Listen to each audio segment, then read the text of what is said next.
Hello mga kautang! Welcome back! At ngayon sa video na to, pag-usapan natin itong loan application na hindi nanghihingi ng valid ID. As in, hindi talaga ako nag-upload ng photo na valid ID dito at wala rin pong face verification or face recognition. Ang loan application na to, but mga kautang, napaka-controversial, napaka-shocking ng loan application na to, no? Kasi aside from hindi sila nanghihingi ng valid IDs or face verification, napaka-simple lang talaga ng pag-apply dito, as in. Mga kautang, so far, no, ito lang talaga. But, hello mga kautang, welcome back dito sa aking channel. This is Clarice, ang inyong number 1.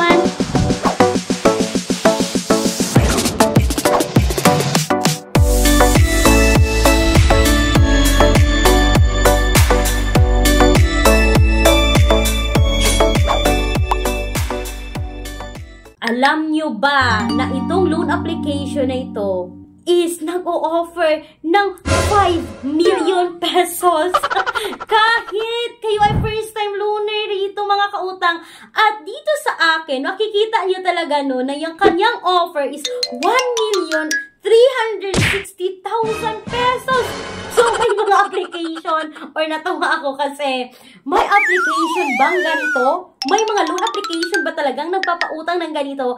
So, hindi na natin masyadong papahabain pa, no? Itong si Credit Box Cash Plan, mga kautang, napaka 100% na scam talaga. Kasi, aside sa mga offer na ganyan, is nanghihingi sila ng processing fee. Nako! Mga kautang, alam nyo ba, no, hindi na ako gagawa ng tutorial dito kay Credit Box Cash Plan. Didiretso agad tayo sa kanilang mga pangloloko.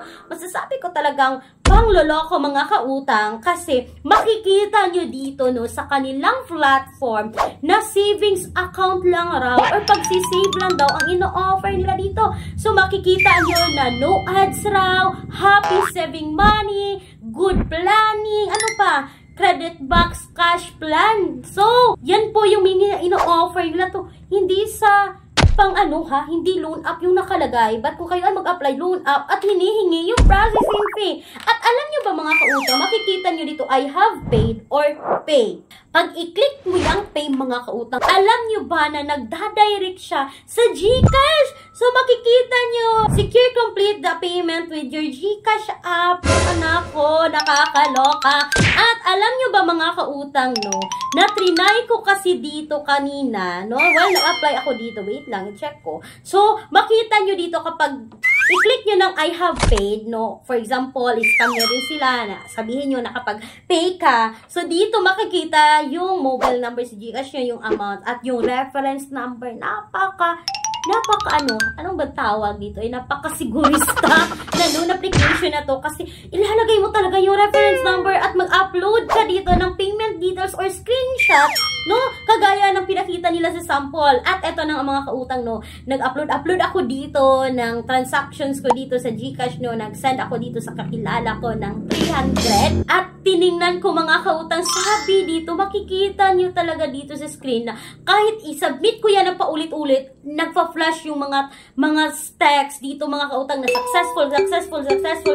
Makikita nyo ngayon, puro na lang siya successful but hindi nagpo-proceed. At pagkabako mga kautang, sabi dito, payment failed, transfer failed. Please contact customer service. Nako mga kautang, nakakaloka. Bakit nakalusot si Credit Box Cash Plan Sisterhood Global App raw na may 4.8 star at 61 reviews sa Google Play Store. At hindi lang yan mga kautang, no, wala po siyang SEC number or SEC registration. Hindi sabitin, hindi accessing sa CIC. Ulurong ang loan application na mga kautang for me lang kasi wala akong nakita talaga. And kung makikita nyo ngayon dito sa ratings, makikita nyo 4.8 star ratings, ang taas naman. But dito sa 1 star ratings, makikita nyo yung 3 comments. Sabi, scam asking to pay processing fee, scam. Dito naman sa 2 stars rating is 0, sa 3 stars is 0, sa 4 stars is as lang po. Need po ba? Sabi pa na isang commenter dito which is Nakakainis mga kautang. Nainis talaga ako dito sa nag-comment ito kasi tinatanong pa niya kung kailangan ba talagang mabayad ng processing fee. Obvious naman na scam. Kapag talagang nag-aas ng processing fee mga kautang, huwag talaga magbigay. Kasi wala naman talagang loan application na nanghihingi ng processing fee. May deductions, but hindi pwedeng magbayad ka muna. No, no, no, no talaga. O, sabi niya dito, as lang po, need po babayaran muna yung processing fee bago makuha yung loan, and how much po yung processing fee? Nagtanong ka pa. No, sana nag-ano ka na lang, nag-research ka na lang kasi wala naman talagang loan application na may processing fee. At dito mga kautang, sa 3-star, sa 5-star mga kautang, sa 5-star, puro magagandang review. And alam ko sa sarili ko as a reviewer, or alam naman natin, kahit hindi kayo reviewer ng mga loan application, mababas at makikita nyo talaga na puro bayad. Or mga paid, yung mga nag-comment dyan kasi puro English ng English. Yung mga nag-comment dyan mga kautang, no? Kaya big no-no dito kay Credit Box. Kung makita nyo ngayon to sa Google Play Store mga kautang, si Credit Box Cash Plan, wag na wag nyo subukan. Nag-aaksaya lang kayo ng panahon, pababayarin lang kayo dito, no? Like, processing fee ko, no mga kautang. So, for me is, nakapasok yung scammer ngayon dito sa Google Play Store. Kaya, dapat pong ma-actionan na ito ngayon kasi wala naman talaga siyang SEC registration number mga kautang. At hindi ko talaga siya makita dito sa Securities and Exchange Commission. So, mga kautang, sana po ay nakatulong itong pinaka-quick and honest review ko about kay Credit Box na hindi recommended ngayong 2025. So, mga kautang, alam ko, naghahanap kayo ng mga alternatives. You can check the description box. And kung gusto niyo talaga ng pangmalakihan, you can also email me or Viber me mga kautang. Usap tayo sa usapang bahang personal loan. Yes, legit po ito na bangko ka. Hindi po ako personal na nagpapautang, but matutulungan ko po kayo kung gusto nyong umutang sa bangko.